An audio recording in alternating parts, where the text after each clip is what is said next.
දිවි ඇතිතෙක් පාංශුකූල සිවුරු පමණක්ම දැරිය යුතුයි. 4. භික්ෂුවක් රුක්ෂමූලිකව විසිය යුතුයි. භික්ෂුවක් නිර්මාංශ විය යුතුයි. මේ නීති 5 කඩකළොත් වරද ඔහු ස්පර්ශ කළා වෙනවා. දේවදත්ත, මම එය අනුමත කරන්නේ නැහැ.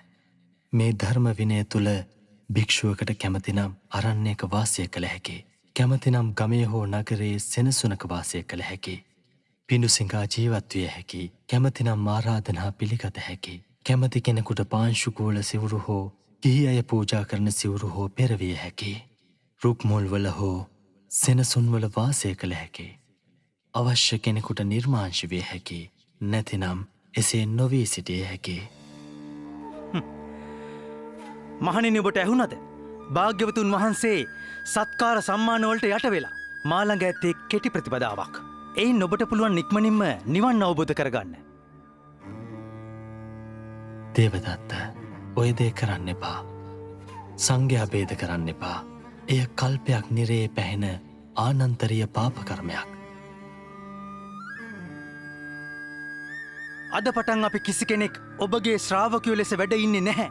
අපි වෙනම සංඝ කර්ම කරනවා. මාගේ ප්‍රතිපදාවට කැමති අය මගෙත් එක්ක එන්න. ඔතනින් නැගිටින්න. අපි දැන් පිටත් වෙමු.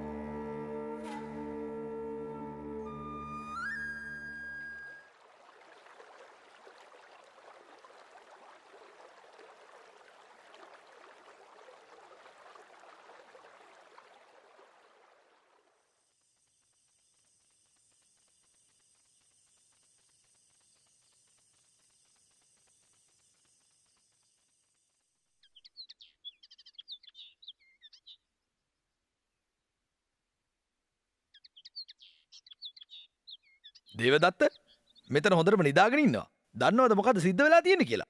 කෝ අනිත් අය? කෝ කාලික? කොහෙද මේ මගේ ශ්‍රාවකයෝ? ශ්‍රාවකයෝ? මගෙන් දහන්නේ ශ්‍රාවකයෝ ගැන? මහ ලොකුට සාරිපුත්ත මොග්ගල්ලා නගසව් දෙනම දෙපැත්තේ තියාගෙන නිදාගත්තා. ඒ දෙන්න හොඳට ධර්මයේ දේශනා කළා. දන්නවද? ඔයගේ ශ්‍රාවකයෝ හැමෝම අගසව් දෙනමත් එක්ක ජේතවනාරාමයට යන්න ගියා. අදින් පස්සේ ඉතින් ඔහෙට කවුරුවත් ඉතුරු වෙන එකක් නෑ. කෝ කාලික? ඒක වෙන්න බෑ. ඒක වෙන්න බෑ.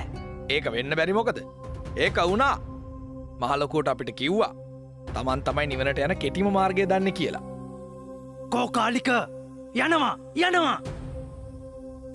හොඳයි එහෙනම් මම යනවා. හැබැයි මතක තියාගන්න.